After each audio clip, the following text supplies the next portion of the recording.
Buenas tardes, licenciada. Mi nombre es Steven Daniel Popacitalán, con número de carnet 2026-307-37. En este video podcast voy a desarrollar diferentes temas relacionados con la introducción a la pedagogía y la educación. Hablaré sobre las características de la educación en la antigüedad, la influencia del proyecto prusiano en la educación actual, la relación entre pedagogía y educación, la función social y política de la escuela, las principales tendencias pedagógicas y finalmente las ventajas y desventajas de la educación virtual. La educación ha evolucionado a lo largo de la historia y ha sido fundamental para el desarrollo de las sociedades. Gracias a ella, las personas adquieren conocimientos, valores y habilidades que les permiten desenvolverse en la vida diaria y contribuir al progreso social. Como primer punto, características de la educación en la antigüedad. La educación en la antigüedad surgió como una necesidad para transmitir conocimientos, costumbres y valores de una generación a otra. Cada civilización tenía una forma distinta de educar, según su cultura, religión u organización social. En las primeras civilizaciones como Egipto, Mesopotamia, China, India y Grecia, la educación estaba dirigida principalmente a las clases privilegiadas. No todas las personas podían estudiar, ya que la enseñanza era exclusiva para sacerdotes, nobles o guerreros. En Egipto, por ejemplo, la educación se enfocaba en la escritura, la matemática y la religión. Los escribas eran muy importantes porque eran los encargados de registrar información y administrar el Estado.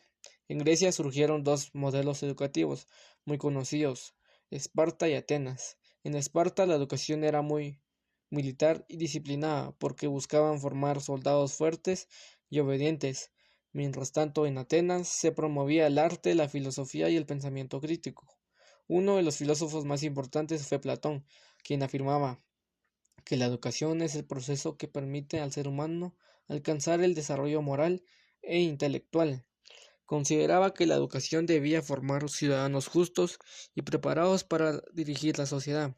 También destacó Aristóteles, quien decía, la educación consiste en dirigir los sentimientos de placer y dolor hacia el orden ético.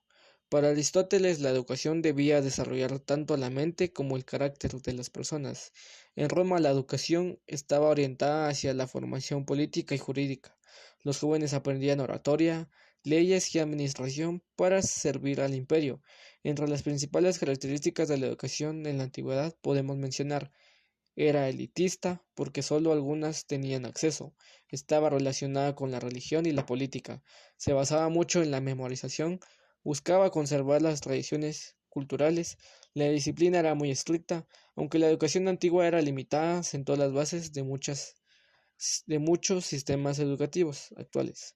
Como segundo punto, influencia del proyecto prusiano en la educación actual.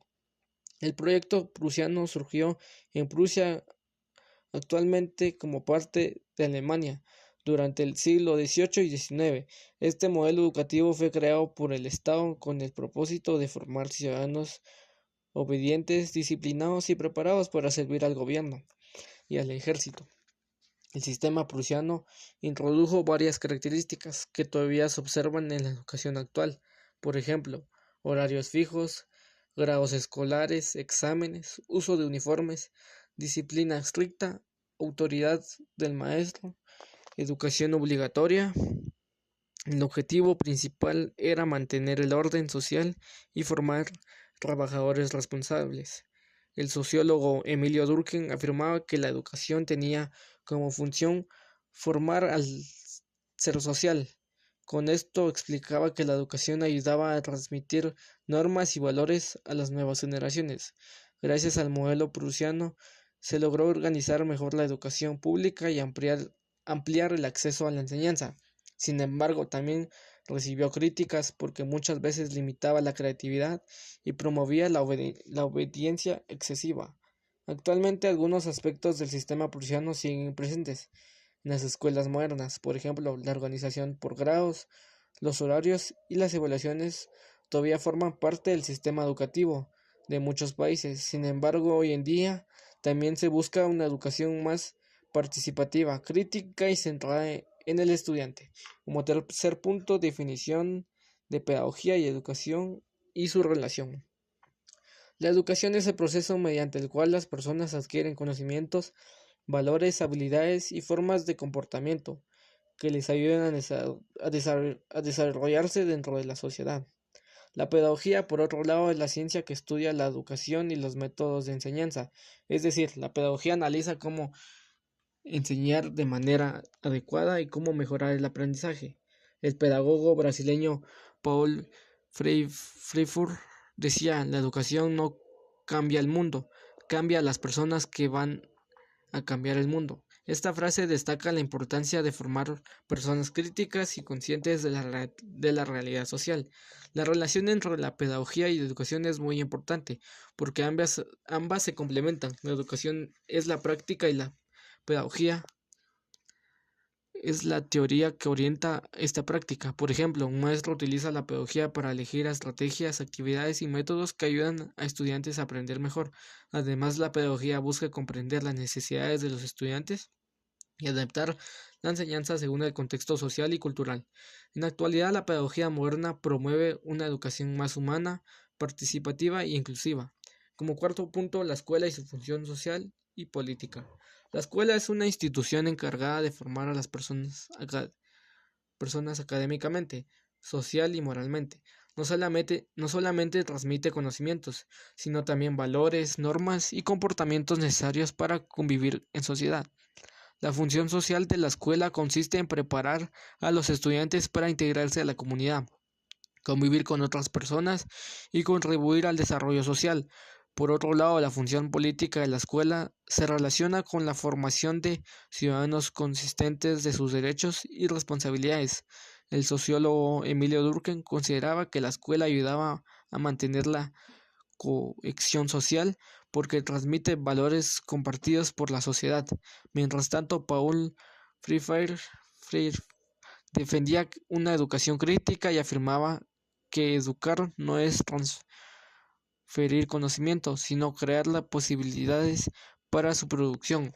Actualmente la escuela enfrenta muchos desafíos como la desigualdad, la pobreza y la falta de recursos, y el acceso limitado a la tecnología. A pesar de eso, sigue siendo una institución fundamental para el desarrollo humano y social. Como quinto punto, principales tendencias pedagógicas y su aplicación actual. A lo largo de la historia han surgido diferentes tendencias pedagógicas que buscan mejorar la enseñanza y el aprendizaje. Escuela tradicional. La escuela tradicional se basa en la autoridad del maestro y las transmisiones de conocimientos mediante la memorización y la disciplina. El estudiante tiene un papel más pasivo y el maestro es quien dirige el aprendizaje. Aunque este modelo ha sido criticado, todavía se utiliza en algunos contextos educativos. Escuela nueva. La escuela nueva surgió como una reacción a la educación tradicional. Promueve la participación activa del estudiante y el aprendizaje mediante experiencias. Uno de sus representantes fue John Dewey, quien afirmaba que la educación no es preparación para la vida, la educación es la vida misma. Actualmente muchas metodologías modernas utilizan principios de la escuela nueva.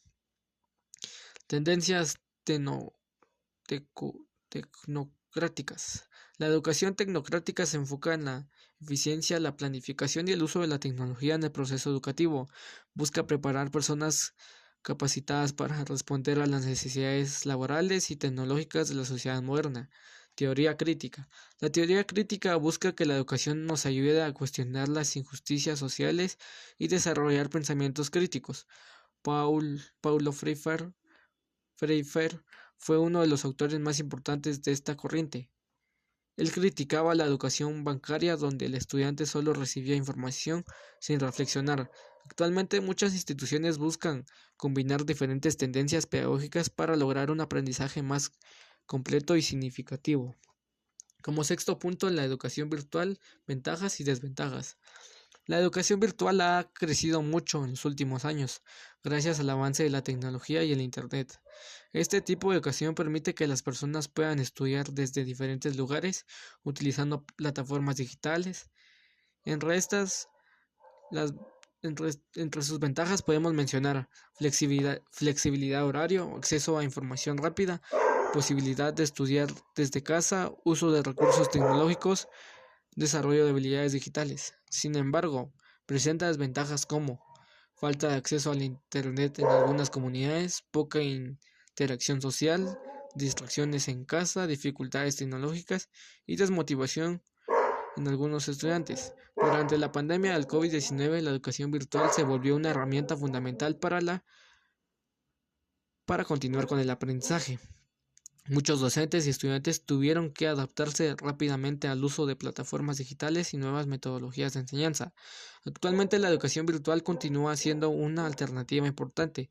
Muchas instituciones combinan clases presenciales y virtuales. En conclusión, la educación ha evolucionado constantemente a lo largo de la historia y ha sido fundamental para el desarrollo de las sociedades. Desde la educación en la antigüedad hasta la educación virtual actual, cada etapa ha aportado elementos importantes al proceso educativo. También pudimos comprender la importancia de la pedagogía, la función social de la escuela y las distintas tendencias pedagógicas que influyen en la enseñanza moderna. Finalmente, considero que la educación no solo transmite conocimientos, sino que también forma personas capaces de pensar, convivir y contribuir positivamente a la sociedad. Referencias bibliográficas: Pedagogía del oprimido, Paul Freire. Democracia y educación, John Dewey. Educación y sociología, Emilio Durkheim. La República, Platón. Política, Aristóteles. Por su atención, muchas gracias.